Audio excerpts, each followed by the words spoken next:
install an operating system on your hard disk 3F4 F2 system diagnostic. So what I have to do is, we don't have to follow F2, simply we have to click F10 and we'll get in this form, and here simply we have to go on system configuration. Here you can see, and the boot option is at the last. Just enter in the boot option and you will find this system. Here the legacy support for the laptop was disabled.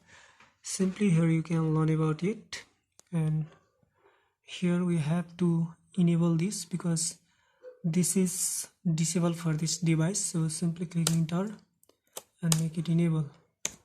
After that you have to save this system which you have just enabled, which is clearly mentioned at the bottom of this page where you have opened, and just click F10 again and simply save as.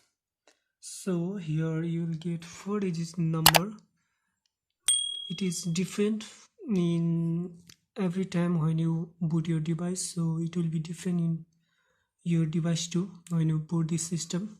So simply enter these 4 digits, that is 2364 2364. Now click enter and here you go, then click enter.